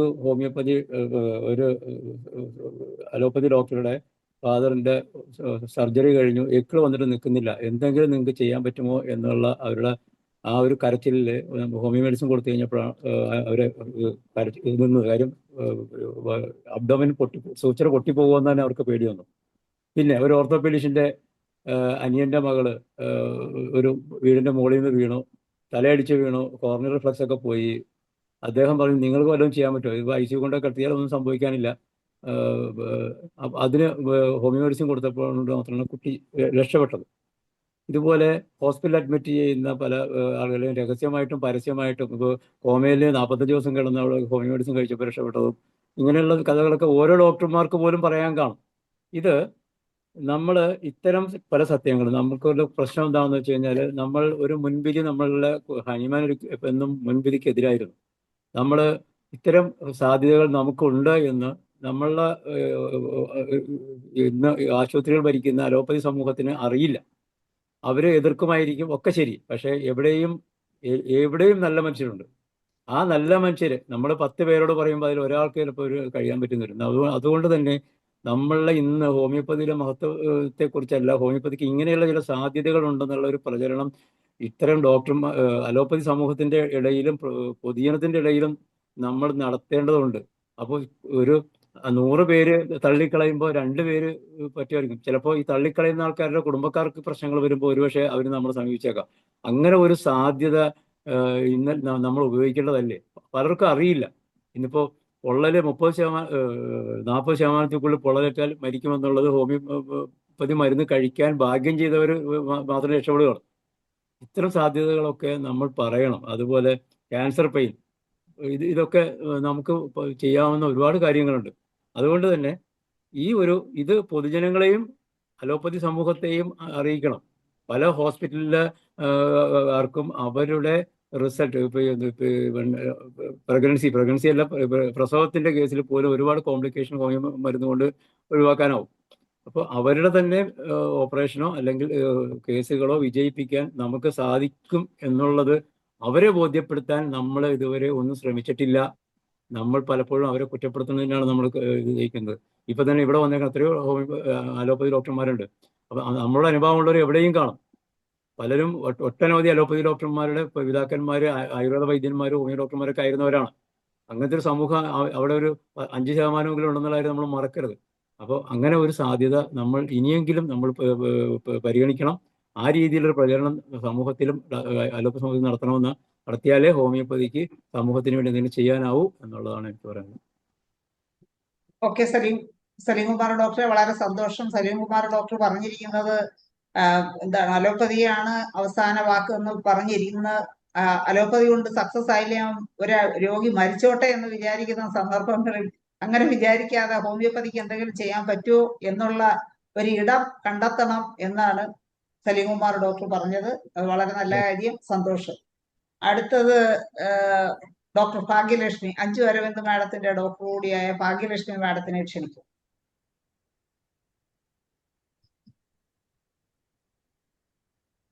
മാഡം അൺമ്യൂട്ട് ചെയ്യാൻ വേണം. കേൾക്കാമോ? കേൾക്കാം. എല്ലാവർക്കും നമസ്കാരം. ആദ്യമായി ഞാൻ എൻ്റെ അഞ്ജുവിനെ ഒന്നുകൂടെ നന്ദി പറയട്ടെ. വിളിച്ച ഉടനെ തന്നെ യാതൊരു വിധമായ എതിർപ്പ് പ്രകടിപ്പിക്കാതെ ഉടൻ തന്നെ വന്നതിൽ ആദ്യമായിട്ട് സന്തോഷം. എൻ്റെ സന്തോഷം, നന്ദിയല്ല സന്തോഷം ആദ്യം പറയട്ടെ. അത് കഴിഞ്ഞ് പിന്നെ ഇന്നത്തെ ദിവസത്തിന്റെ പ്രത്യേകത എല്ലാവർക്കും അറിയാവുന്നതാണ്. നമ്മുടെ ഹനുമാന്റെ ബർത്ത്ഡേയുടെ തൊട്ട് തലേ ദിവസം നമ്മളെല്ലാവരും ഇവിടെ കൂടിയിരിക്കുന്ന ഒരു ആഘോഷത്തിന് വേണ്ടിയിട്ടാണ്. ആ കൂട്ടത്തിൽ നമ്മുടെ കാര്യങ്ങൾ നമ്മളിവിടെ ചർച്ച ചെയ്തുകൊണ്ടും ഇരിക്കുന്നു. എനിക്കും പറയാനുള്ളത് ഇവരൊക്കെ പറഞ്ഞ കാര്യങ്ങളൊക്കെ തന്നെയാണ്. പക്ഷെ നമ്മൾ വളരെ കാലമായിട്ട് ഇതൊക്കെ വേണ്ടി ശ്രമിക്കുന്നുണ്ടെങ്കിലും ഒന്നും നടപ്പുവശം വരുന്നില്ല. നമ്മൾ ഓരോരുത്തരും അവരവരുടെ കാര്യങ്ങളിലായിട്ട് ഒതുങ്ങിക്കൂടുന്നു. ഒരുപാട് സംഘടനകളും കാര്യങ്ങളും ഒക്കെ ഉണ്ടെങ്കിൽ പോലും നമുക്ക് ഒന്നും ഇങ്ങോട്ട് കാര്യമായി കൊണ്ടുപോകാൻ പറ്റാത്തൊരവസ്ഥയാണ്. എന്തെന്ന് വെച്ചാൽ ഒരുപാട് എതിർപ്പുകൾ പല വഴിക്കുന്നുണ്ട്.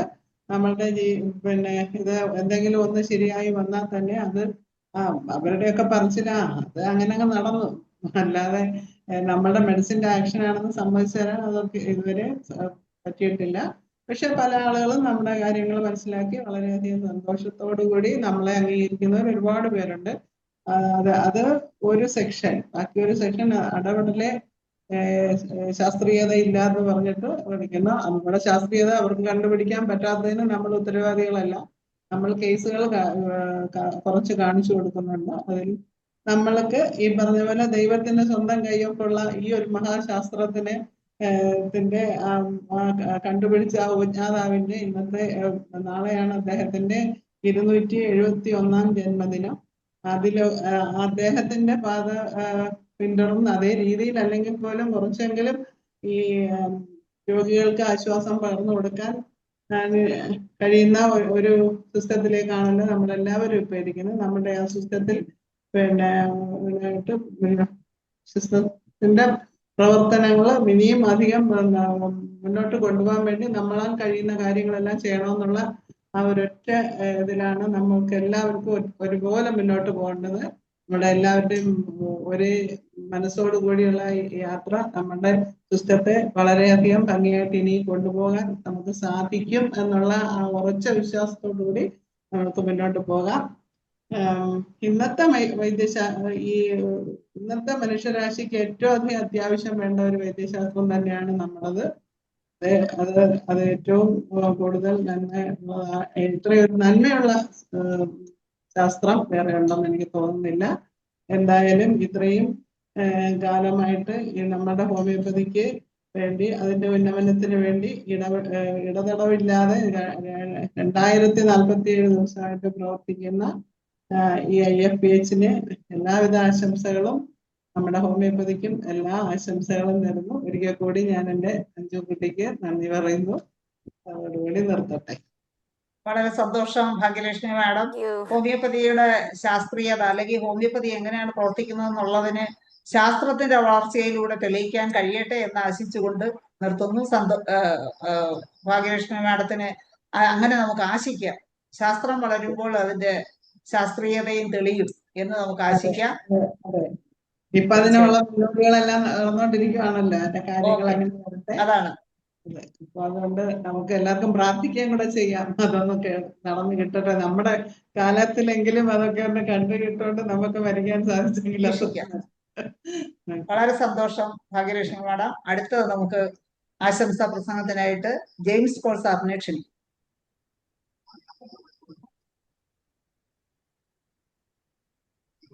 സാറെ അൺമ്യൂട്ട് ചെയ്യാം. മ്യൂട്ടായി സാർ. അല്ല, വീണ്ടും മ്യൂട്ടായി പോയി. ഒന്നുകൂടെ അൺമ്യൂട്ട് ചെയ്തേ ജെയിംസ് പോൾ സാറ്. കേൾക്കാമോ? കേക്കാം കേക്കാം കേക്കാം സാറേ. 3 മിനിറ്റ്. ഓക്കെ.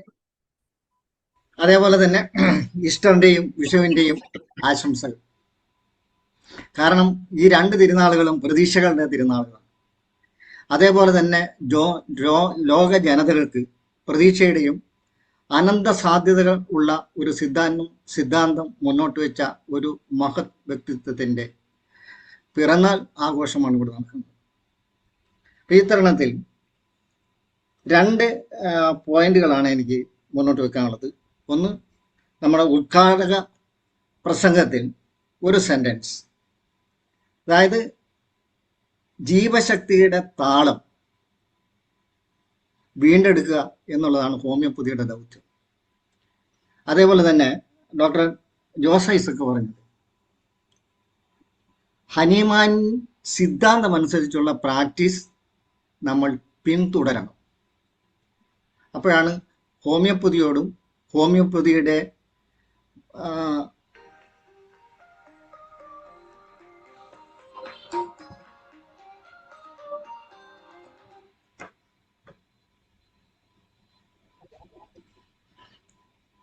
ജനയിതാവായ ഡോക്ടർ സാമുവൽ ഹനിമാനോട് നമുക്ക് നീതി പുലർത്താൻ സാധിക്കും.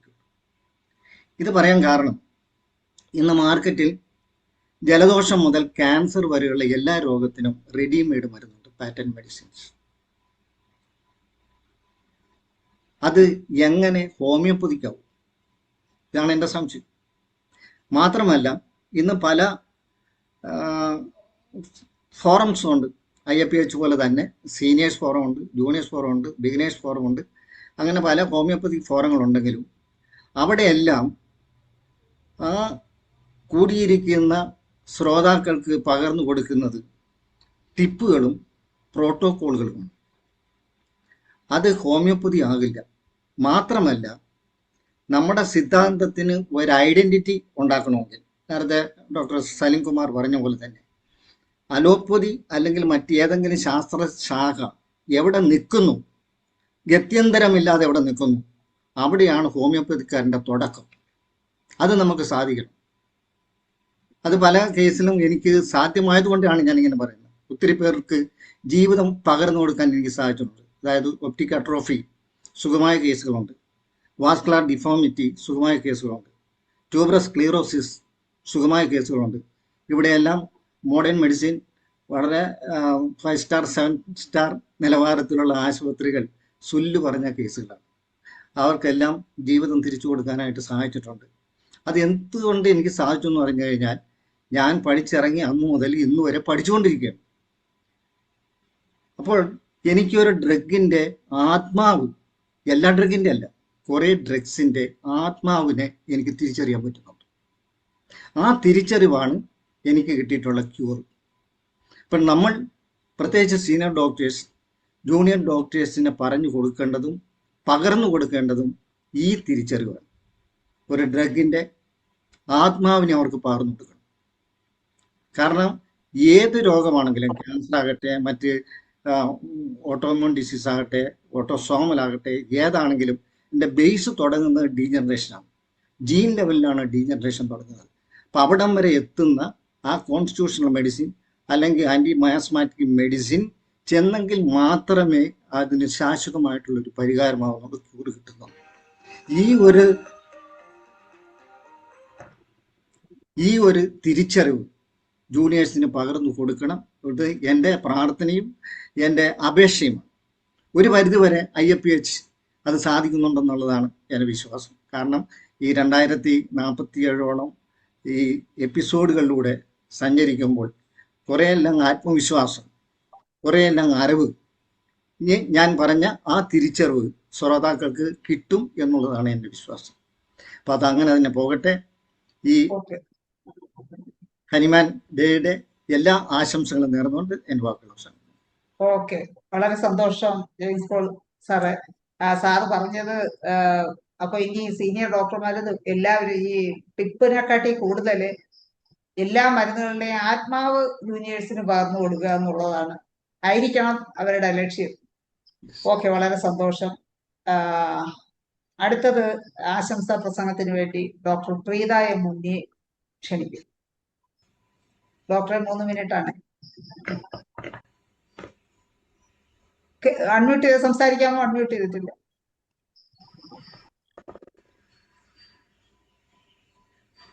കേൾക്കാമോ? കേൾക്കാൻ ഇന്ന് IFPHന്റെ ഫ്ലോറിലുള്ള എല്ലാ മാന്യ വ്യക്തികൾക്കും നമസ്കാരം. എൻ്റെ മുമ്പ് സംസാരിച്ച എല്ലാ ഡോക്ടേഴ്സും പലവിധ കാര്യങ്ങൾ എങ്ങനെയൊക്കെ ഏതൊക്കെ തരത്തിലാണ് ഹോമിയോപ്പതിയുടെ ഡെവലപ്മെന്റ് എന്നുള്ളതിനെ കുറിച്ച് വളരെ വ്യക്തമായിട്ട് തന്നെ സംസാരിച്ചു. അതിൻ്റെ അകത്ത് doctor Salim Kumar, doctor James Paul ഇവർ രണ്ടുപേരും എങ്ങനെയാണ് ഹോമിയോപ്പതിയുടെ തത്വങ്ങൾ അല്ലെങ്കിൽ അതിന് എന്തൊക്കെ പോസിബിലിറ്റീസ് ഉണ്ട് അത് സ്പ്രെഡ് ചെയ്യണം, ശരിക്കും അത് സ്പ്രെഡ് ചെയ്ത് അവയർനെസ് കറക്റ്റായിട്ട് മനുഷ്യരിൽ എത്തിച്ചാൽ മാത്രമേ ഹോമിയോപ്പതിയുടെ വളർച്ച നടക്കത്തുള്ളൂ. അല്ലാതെ നമ്മൾ വരുന്ന വ്യക്തികളായിക്കോട്ടെ, മറ്റുള്ള സമൂഹത്തിൽ മറ്റുള്ള വൈദ്യശാസ്ത്രങ്ങളായിക്കോട്ടെ, അവരിലെല്ലാം തന്നെ ഏതൊക്കെ തരത്തിലാണ് ഹോമിയോപ്പതിക്ക് ഏതൊക്കെ പോസിബിലിറ്റീസ് ഉണ്ടെന്ന് നമ്മൾ കറക്റ്റായിട്ട് പറഞ്ഞ് മനസ്സിലാക്കുകയും എല്ലാ ഡിഫിക്കൽട്ടായിട്ടുള്ള കേസസിനും നമ്മൾ ക്യൂർ കൊടുക്കുകയും കൂടെ ചെയ്താൽ വളരെ സ്പീഡിൽ തന്നെ ഹോമിയോപ്പതി ഇന്ന് നമ്പർ 1 വൈദ്യശാഖ ആണെന്നുള്ളത് പല ഡോക്ടേഴ്സും പറഞ്ഞു. ആ നമ്പർ 2 ആണെന്നുള്ളത്. നമ്പർ 1ലേക്ക് നമുക്ക് എത്താൻ വളരെ കുറച്ച് ദൂരമേ ഉള്ളൂ. എത്രയും സ്പീഡിൽ എത്താൻ ഈ 2 കാര്യങ്ങളും നമ്മൾ ചെയ്യണം.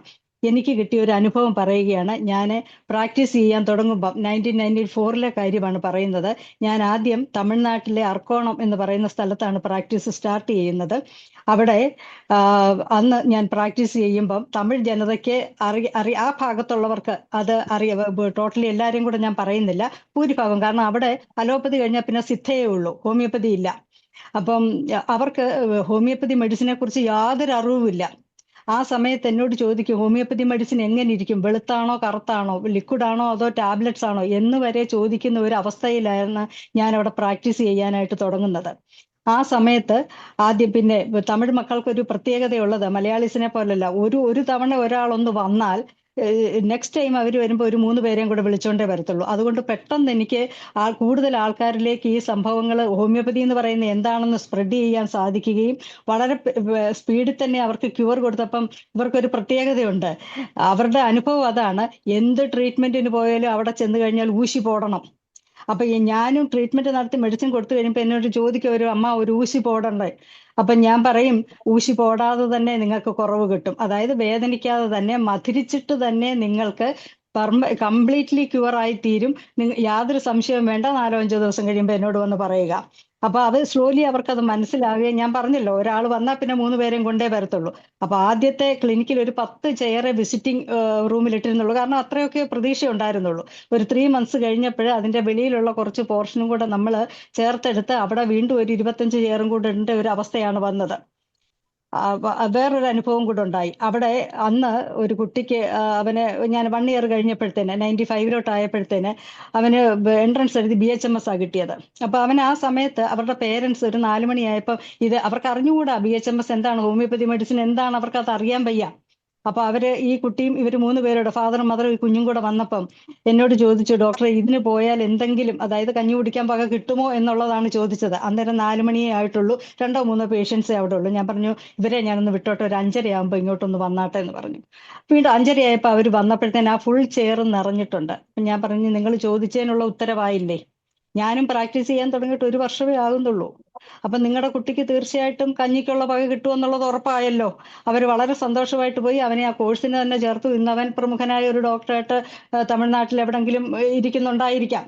അപ്പൊ അങ്ങനെ നമ്മൾ അവയർനെസ് കൊടുക്കുക മാക്സിമം ആൾക്കാരിലോട്ട്. ഒരുപാട് പേര് നമ്മുടെ ക്ലിനിക്ക് വരുമ്പോൾ നമുക്ക് കാണാൻ സാധിക്കുന്നില്ലേ, അതിന് ക്യൂർ ഉണ്ടോ, ഇതിന് ചികിത്സയുണ്ടോ.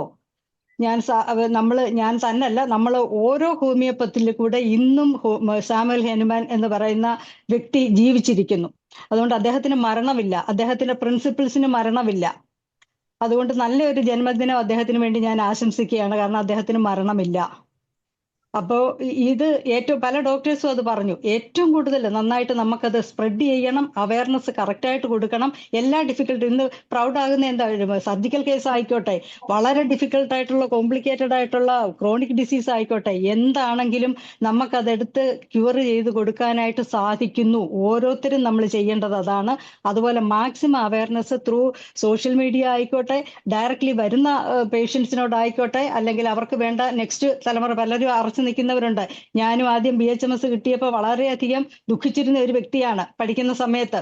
പക്ഷെ സെക്കൻഡ് ഇയർ മുതൽ ക്ലിനിക്കൽ അവേഴ്സിൽ അന്നത്തെ മെഡിക്കൽ ഓഫീസേഴ്സ് ഒരു സിംഗിൾ ഡോസ് കൊണ്ട് മിറക്കിൾസ് കാണിക്കുന്ന കണ്ടപ്പോഴാണ് എൻ്റെ സകല ആശങ്കകളും അവിടെ തീർന്നു പോയത്.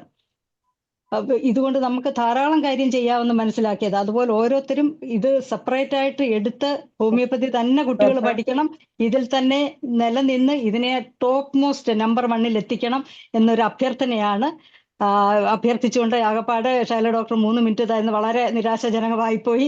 ഞാൻ തൽക്കാലം നിർത്തുന്നു. ഓക്കെ പിന്നെ ഡോക്ടറെ, നമുക്ക് അല്ലാത്ത സമയങ്ങളിലൊക്കെ ഇഷ്ടംപോലെ സമയം കിട്ടാറുണ്ട്. ഇന്നിപ്പോ ഈ എല്ലാവർക്കും ആശംസ പറയാനുള്ള അവസരം കൊടുക്കാനുള്ളത് കൊണ്ടാണ് അങ്ങനെ ഷോർട്ടായി പോയത്. ദയവായി ക്ഷമിക്കുക. അടുത്തത് ഡോക്ടർ VK ദേവരാജൻ. ഡോക്ടർ പറഞ്ഞ ഈ ദൂഷ്യ പോടേണ്ട ആൾക്കാർ ഇവിടെ ഉണ്ട് ഒത്തിരി പേര്. അതാണ് ഞാൻ ഇപ്പൊ ഓർത്തുകൊണ്ടിരുന്നത്. വളരെ സന്തോഷം. അടുത്ത ഡോക്ടർ VK ദേവരാജിനെ ക്ഷണിക്കുകയാണ്. ദേവരാജ് ഡോക്ടർ ഉണ്ടോ? ഓക്കെ. ഡോക്ടർ കൺമ്യൂട്ട് ചെയ്ത് സംസാരിക്കുക. ഡോക്ടറെ 3 മിനിറ്റാണ്. എല്ലാവർക്കും നമസ്കാരം. ഈ APHന്റെ ഹനുമാൻ ദിനാഘോഷങ്ങൾക്ക് എല്ലാവിധ ആശംസകളും നേരുന്നു. അതോടൊപ്പം എനിക്ക് ഇപ്പൊ ഏതാണ്ട് എല്ലാ കാര്യങ്ങളും പറഞ്ഞു കഴിഞ്ഞു എല്ലാവരും. എനിക്ക് പറയാനുള്ളത്, ഇതിന്റെ ഒരു സൈദ്ധാന്തിക വശം വളരെ ശരിയാണെന്ന് നമ്മൾ പറഞ്ഞതുകൊണ്ട് മാത്രം കാര്യം. നമ്മൾക്ക് അതിന്റെ അനുഭവങ്ങളുണ്ടാവും, അല്ലെങ്കിൽ നമ്മളതാണ് ശരി എന്ന് നമ്മൾ പറയും. അത് തീർച്ചയായിട്ടും നമ്മളതുമായിട്ട് മുന്നോട്ട് പോകുമ്പോൾ നമുക്ക് അങ്ങനെയല്ലേ പറയാൻ പറ്റും. പണ്ട് ഞാൻ പറയാറുള്ളൊരു ഉദാഹരണമുണ്ട്. പൈലറ്റ് വിമാനം ഓടിച്ചാൽ മതി, അതിന്റെ യന്ത്രഭാഗങ്ങളുടെ പ്രവർത്തനം അറിയേണ്ട കാര്യമില്ല. എന്നുവെച്ചാൽ വിമാനം ഓടിച്ച് കൃത്യമായിട്ട് ലക്ഷ്യസ്ഥാനത്ത് എത്തിക്കുക, അതാണ് പൈലറ്റിന്റെ ധർമ്മം. ഒരു ഡോക്ടറും അങ്ങനെയൊക്കെ മതിയെന്നായിരുന്നു ഞാൻ ധരിച്ചത്. പക്ഷേ ഇപ്പോൾ നമ്മൾക്കെതിരെ ഉണ്ടാകുന്ന ആക്രമണങ്ങൾ നമ്മളെ ഈ ഫിലോസഫിയെയും നമ്മുടെ സയൻസിനെയും ചോദ്യം ചെയ്യുന്ന ആക്രമണങ്ങളെ നേരിടാനായിട്ട് കോളേജുകളിൽ അത്തരത്തിലുള്ള പഠന രീതി അല്ലെങ്കിൽ പോസ്റ്റ് ഗ്രാജുവേഷൻ എങ്കിലും അത്തരത്തിലുള്ള റിസർച്ചുകൾ നടത്തുവാനുള്ള ഇതിൻ്റെ ഒരു സയന്റിഫിസിറ്റി ആരെങ്കിലും കണ്ടുപിടിച്ചോളും. ആരെങ്കിലും കണ്ടുപിടിച്ചിട്ട് ഞങ്ങളത് ചെയ്യാം, അല്ലെങ്കിൽ ഞങ്ങൾക്കത് സ്വീകരിക്കാം എന്നുള്ള രീതി മാറ്റിയിട്ട് നമ്മൾ കോളേജുകളിൽ ഒരു സയന്റിഫിക് ആയിട്ടുള്ള ഒരു പുതിയ ടെമ്പർ, അതിൻ്റെ ആ രീതിയിലുള്ള ഒരു സമീപനം വളർത്തിക്കൊണ്ട് വരേണ്ടിയിരിക്കുന്നു. കാരണം എപ്പോഴും നമ്മൾ പറയുന്നത് ഇതൊക്കെ ആരെങ്കിലുമൊക്കെ ശാസ്ത്രജ്ഞന്മാർ ചെയ്യട്ടെ എന്നുള്ളതാണ്. ശരി, അതൊക്കെ ശരിയാണ്. പക്ഷെ അത്തരത്തിലുള്ള ശ്രമം നമ്മൾ നടത്തണം. അത്തരത്തിലുള്ള ശാസ്ത്രജ്ഞന്മാരെ ഇതിലേക്ക് ആകർഷിക്കുവാനായിട്ട് നമ്മൾക്ക് കഴിയണമെങ്കിൽ അത്തരത്തിലൊരു അജണ്ട എന്നതിന് പറയാൻ പറ്റത്തില്ല, ഒരു കരിക്കുലത്തോടു കൂടി അത്തരത്തിൽ നമ്മൾ മുന്നോട്ട് പോകാൻ തയ്യാറാവണം. അതാണ് എനിക്ക് പ്രധാനമായിട്ട് പറയാനുള്ളത്. പിന്നെ ഈ പറഞ്ഞ എല്ലാ പ്രവാചകന്മാരും തുടക്കത്തിൽ എതിർപ്പുകളെ നേരിട്ടിരുന്നു. എന്നാൽ ഹോമിയോപ്പതിയുടെ കാര്യത്തിൽ തുടക്കത്തിൽ മാത്രമല്ല എതിർപ്പുകൾ, ഇപ്പോൾ അവസാനമായപ്പോഴും എതിർപ്പുകൾ തന്നെയാണ്. ഈ എതിർപ്പുകളെ മറികടക്കുവാൻ ഇനി ഒരു മാർഗമെന്ന് പറയുന്നത്, നമുക്കൊക്കെ ഇൻഡിവിജ്വലായിട്ട് ഒരുപാട് അനുഭവങ്ങൾ പറയാനുണ്ടാവും, ഇതിൽ കാര്യമില്ല. ഇതിൻ്റെ ഒരു സയന്റിഫിസിറ്റി കുറെ കൂടി വ്യക്തമാക്കുന്ന രീതിയിലുള്ള പഠനങ്ങളിലേക്ക് നമ്മുടെ സമൂഹം പോകണം. അതിനാവശ്യമായ ശ്രമങ്ങൾ അക്കാദമിക് തലത്തിലെങ്കിലും നടത്തണം എന്നാണ് എനിക്ക് പറയാൻ. ദേവരാജൻ ഡോക്ടറെ, വളരെ സന്തോഷം. സയന്റിഫിസിറ്റി തെളിയിക്കത്തക്കോണമുള്ള പ്രവർത്തനങ്ങളുമായി മുന്നോട്ട് പോകണമെന്നാണ് ദേവരാജൻ ഡോക്ടർ പറയുന്നത്. വളരെ സന്തോഷം. അടുത്തത് നമ്മുടെ ഭദ്രൻ ഡോക്ടറാണ്. ഭദ്രൻ ഡോക്ടർ ഉണ്ടോ? ആശംസാ പ്രസംഗത്തിനായി ഡോക്ടർ ഭദ്രനെ ക്ഷണിക്കുന്നു. ഭദ്രൻ ഡോക്ടർ ഉണ്ടോ? ഇല്ല. അപ്പോ അടുത്തത് നമ്മുടെ ആശംസാ പ്രസംഗത്തിനായി ഡോക്ടർ എബ്രഹാം വൈദ്യരെ ക്ഷണിക്കും. ഡോക്ടറെ അൺമ്യൂട്ട് ചെയ്ത് സംസാരിക്കാം. അൺമ്യൂട്ട് ചെയ്യാമോ? വൈദ്യരെ ഡോക്ടറെ കേൾക്കുന്നില്ല, അൺമ്യൂട്ട് ചെയ്ത് സംസാരിക്കൂ. ഓക്കെ. എല്ലാവർക്കും നമസ്കാരം. നമ്മളെ എല്ലാവരുടെയും ഹൃദയങ്ങളിൽ, മനസ്സുകളിൽ എല്ലാം ഡോക്ടർ സാമുവൽ ഹാനിമാൻ നിറഞ്ഞു നിൽക്കുകയാണ്. ഈ സന്ദർഭത്തിൽ എനിക്ക് ഒന്ന് രണ്ട് കാര്യങ്ങൾ മാത്രം പറയാനുണ്ട്. ഒന്ന്, ഇദ്ദേഹം വന്ന വഴി ഓൾഡ് സ്കൂൾ ഓഫ് മെഡിസിൻ എന്ന അദ്ദേഹം തന്നെ നാമകരണം ചെയ്ത അലോപ്പതി സിസ്റ്റത്തിലത്തെ മനമെടുത്ത ഒരു നവീന ശാസ്ത്രം ഉണ്ടാക്കുകയായിരുന്നു. അപ്പൊ ഈ ശാസ്ത്രം ഏറ്റവും വലുതായി വന്നപ്പോൾ അമേരിക്കയിലാണ് ഏറ്റവും വളർന്നത്. അന്നേരത്തേക്ക് ഒരു ഫ്ലെക്സർ റിപ്പോർട്ട് ഫ്ലെക്സർ എന്നൊരാളുടെ റിപ്പോർട്ട് ഉണ്ട്. ഇതിനെ തകർക്കാൻ, ഈ ഹോമിയോപ്പതി സാമ്രാജ്യത്തെ തകർക്കാൻ അവർക്കായി. അന്നും ഇന്നെല്ലാം യുദ്ധോപകരണങ്ങൾ വിൽക്കാൻ വേണ്ടി ഇപ്പോൾ കാണിക്കുന്ന പേക്കുത്തുകൾ പോലെ അന്ന് ഈ നല്ല വൈദ്യശാസ്ത്രത്തെ തകർക്കാൻ അവർക്കായി. എങ്കിലും ഹോമിയോപ്പതി നശിച്ചു പോയില്ല, അത് ചാരമായി പോയെങ്കിലും ഫിനിക്സ് പക്ഷിയെ പോലെ നമ്മൾ ഉയർത്തെഴുന്നേറ്റ് നിൽക്കുകയാണ്. ഇനി നമുക്ക് സാധ്യതയുണ്ട്. കാര്യം വൈദ്യശാസ്ത്രം കെമിക്കൽ മെഡിസിൻ മാത്രമാണ്, അത് അങ്ങോട്ട് പരിഹരിക്കാം എന്നുള്ള ധാരണ മാറി കുറച്ച് ടെസ്റ്റുകൾ മാത്രം ഒതുക്കുന്നതാണ് എന്ന് ചിന്തിക്കുമ്പോൾ ഫിസിക്കൽ ലെവലിൽ മാത്രമേ ചിന്തിക്കുന്നുള്ളൂ. എന്നാൽ 99% വരുന്ന മറ്റ് ഭാഗങ്ങളെ പറ്റി മറ്റ് വൈദ്യശാസ്ത്രങ്ങൾക്ക് അല്ലെങ്കിൽ മോഡേൺ മെഡിസിൻ ചിന്തിക്കാനാകുന്നില്ല. ഇത് അവിടാണ് ഹോമിയോപ്പതിയുടെ പ്രസക്തി വരുന്നത്. അപ്പോൾ എല്ലാം ഉൾക്കൊള്ളുന്ന ഹോമിയോപ്പതി നാളത്തെ വൈദ്യശാസ്ത്രത്തിന്റെ ഭാഗമായിട്ട് മാറും. ഇന്ന് നമ്മൾ സ്മരിക്കുന്ന ഡോക്ടർ ഹനുമാൻ ലോകത്തെല്ലാവരുടെയും ആരാധന പാത്രമായി മാറും. അതുകൊണ്ടാണ് ഹനുമാൻ ഈ ലോകത്തെ ഹനുമാന് മാത്രം ഇപ്പോഴും നിലനിൽക്കാനാകുന്നത്. വലിയ വലിയ പ്രതിമകളും വലിയ മോണിറ്ററിയും എല്ലാമായിട്ട് നിലനിൽക്കാനാകുന്നത്. കാര്യം നാളെ എല്ലാവരും ആരാധിക്കാൻ പോകുന്ന ഒരു വ്യക്തിത്വമായിരിക്കും ഡോക്ടർ സാമുവൽ ഹാനിമാൻ. അദ്ദേഹത്തിന്റെ ജന്മദിനം നമുക്ക് ഇപ്പോൾ നിലവിലുള്ളവർക്ക് ഏറ്റവും ആഘോഷമായിട്ട് ആഘോഷിക്കാൻ കഴിഞ്ഞതിൽ സന്തോഷമുണ്ട്. ഇതിനോടൊപ്പം പങ്കുചേർന്ന എല്ലാവർക്കും എൻ്റെ ആശംസകൾ അറിയിക്കുന്നു. നമസ്കാരം. ഓക്കെ, എബ്രഹാം വൈദ്യരെ ഡോക്ടറെ, വളരെ സന്തോഷം. ഡോക്ടർ പറഞ്ഞ പോലെ അലോപ്പതിയും മറ്റ് ആയുർവേദവും ഒക്കെ അവരുടെ ആചാര്യന്മാരെ ഇതുപോലെ ആഘോഷങ്ങൾ സംഘടിപ്പിക്കാറുണ്ടോ എന്നുള്ളത് സംശയമുണ്ട്. നമ്മൾ നല്ല രീതിയിൽ തന്നെ ഹോമിയോപ്പതിയുടെ വൈദ്യശാസ്ത്ര ഉപജ്ഞാതാവിനെ നമ്മൾ നല്ല രീതിയിൽ തന്നെ ആഘോഷിച്ചു വരുന്നു. അതുപോലെ ഇനിയും ഒരുപാട് ഉയരങ്ങളിൽ സാമുവൽ ഹനുമാന്റെ പേര് ഉയരട്ടെ എന്ന് നമുക്ക് ആശിക്കാം. അടുത്തതായി ആശംസാ പ്രസംഗത്തിന് വേണുഗോപാൽ ഡോക്ടർ ഉണ്ടോ? വേണുഗോപാൽ ഡോക്ടർ ഉണ്ടോ? ഡോക്ടർ ജോയിൻ ചെയ്തിട്ടില്ല, വഴിയില്ല. കുഴപ്പമില്ല ഡോക്ടർ. അല്ലേ പിന്നെ നമുക്ക് നന്ദി പ്രകാശനം നടത്തി നിർത്താം. ഒന്ന് നോക്കട്ടെ, എത്തിയിട്ടില്ല, യാത്രയിലാണ്. അപ്പൊ നന്ദി ഷഫീഖ് ഡോക്ടർ അല്ലേ? അല്ല, ഇനി ആരെങ്കിലും ഇതിൽ സംസാരിക്കാൻ ഇനി മനോജ് ഡോക്ടർ അൺമ്യൂട്ട് ചെയ്ത് സംസാരിക്കാമോ? ആശംസാ പ്രസംഗത്തോടൊപ്പം നാളത്തെ പ്രോഗ്രാമിനെ കുറിച്ച് അനൗൺസ് ചെയ്യുന്നതിന് വേണ്ടി ഡോക്ടർ മനോജിനെ ക്ഷണിക്കും. ഓക്കെ, വളരെ നന്ദി. നമ്മൾ IFPHന് നാളെ 2 പ്രോഗ്രാം ഉണ്ട്. ഓഫ്ലൈൻ പ്രോഗ്രാം, ഓൺലൈൻ പ്രോഗ്രാമാണ്.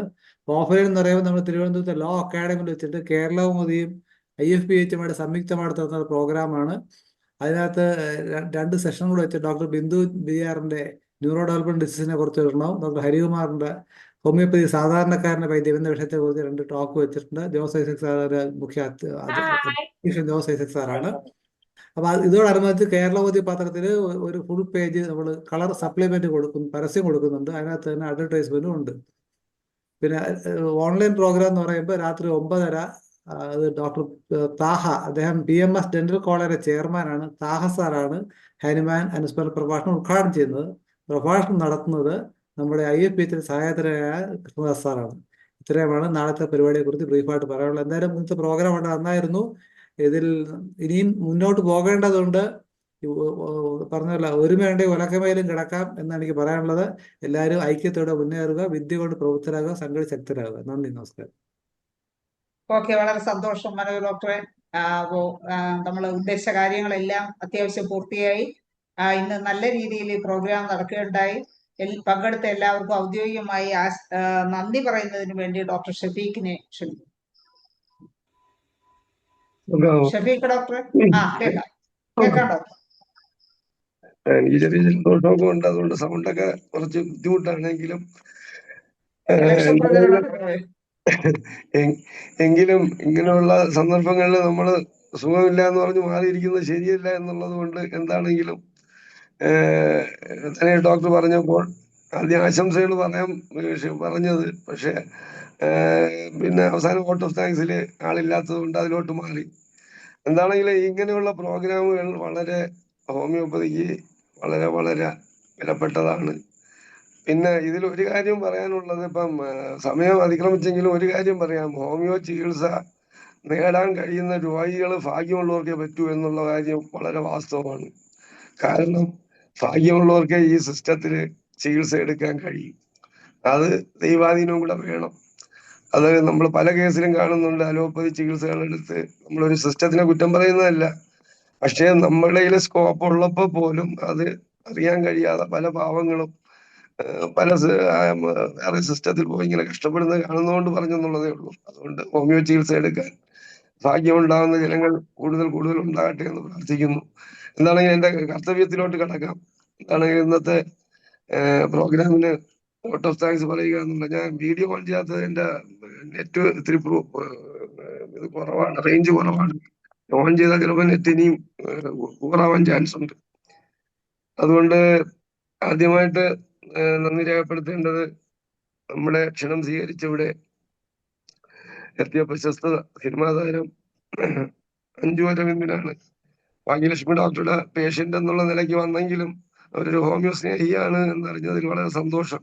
എന്താണെങ്കിലും ഈ തിരക്കിനിടയിൽ നമ്മുടെ പ്രോഗ്രാം ഒന്ന് ഉദ്ഘാടനം ചെയ്ത പ്രശസ്ത സിനിമാ താരത്തിന് IFBHന്റെ പേരിലും ഇതിൽ പങ്കെടുത്ത എല്ലാവരുടെ പേരിലും അഗൈതമായ നന്ദി രേഖപ്പെടുത്തുന്നു. അടുത്തതായി നമ്മുടെ മുഖ്യപ്രഭാഷണം നടത്തിയ ഡോക്ടർ ജോസ് ഐസക്, പുള്ളി നല്ലൊരു വിവരണം തന്നു. പലരും പറഞ്ഞതുപോലെ ഹനുമാന്റെ സ്ഥലത്തെത്തിയ ഒരു പ്രതീതി ഉണ്ടാക്കി തന്നു. എന്താണെങ്കിലും അങ്ങനെ ഒരു പ്രഭാഷണം നടത്തിയതിന് ഡോക്ടർ ജോസ് ഐസക്കിനും IFBHന്റെ പേരിലും ഇതിൽ പങ്കെടുത്ത എല്ലാവരുടെ പേരിലും ഹൃദയത്തിന്റെ ഭാഷയിൽ നന്ദി രേഖപ്പെടുത്തുന്നു. അടുത്തത് ഇതിൽ ആശംസകൾ അർപ്പിച്ചത് ഒരുപാട് ആൾക്കാരുണ്ട്. എല്ലാവരും പേരെടുത്ത് പറയാനുള്ള സമയപരിമിതി കൊണ്ട് ഇതിൽ ആശംസകൾ അർപ്പിച്ച മെയിനായിട്ട് ലേഡീസിനാണ് ഫസ്റ്റ് പ്രിഫറൻസ് കൊടുക്കുന്നത് എന്നുള്ളത് കൊണ്ട് ഡോക്ടർ രമാദേവി അമ്പാടി, ഡോക്ടർ ഭാഗ്യലക്ഷ്മി, പ്രീത എന്ന ഉണ്ണി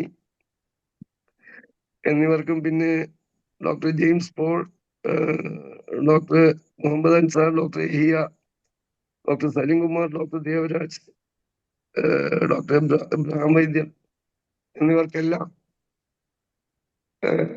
IFBHന്റെ പേരിലും ഇതിൽ പങ്കെടുത്ത എല്ലാവരുടെ പേരിലും ഹൃദയമായ നന്ദി രേഖപ്പെടുത്തുന്നു. അതിനേക്കാൾ ഉപരി ഇതിന്റെ പിന്നിൽ പ്രവർത്തിക്കുന്ന നമ്മുടെ പിന്നിലും മുന്നിലും പ്രവർത്തിക്കുന്ന മോഡറേറ്ററായി വരുന്ന ആളാണെന്ന് വെൽക്കം സ്പീച്ച് നടത്തിയത് ഡോക്ടർക്ക് മറിയമ്മ ഡോക്ടർക്കും IFBHിലും ഇതിൽ പങ്കെടുത്ത എല്ലാവരുടെ പേരിലും അഗൈതമായ നന്ദി രേഖപ്പെടുത്തുന്നു. അതേപോലെ ഇതിന്റെ മോഡറേറ്റർ ആയിരുന്ന ഡോക്ടർ ഷൈല ഡോക്ടർക്കും നന്ദി രേഖപ്പെടുത്തുന്നു. അതേപോലെ ഇതിനു വേണ്ടി അഹോരാത്രം പണിപ്പെടുന്ന ഡോക്ടർ മനോജ് ഡോക്ടർക്കും ഡോക്ടർ ധനേഷ് ഡോക്ടർക്കും ഒക്കെ നന്ദി പറയാതിരുന്നാൽ അത് വളരെ മോശമായി പോകും എന്നുള്ള ഒരു ബോധ്യമുള്ളത് കൊണ്ട് അവർക്ക് പ്രത്യേക നന്ദി രേഖപ്പെടുത്തുന്നു. പിന്നെ നമ്മുടെ പ്രോഗ്രാമിനെല്ലാം ഇന്ന് നല്ല ഓഡിയൻസ് ആയിരുന്നു.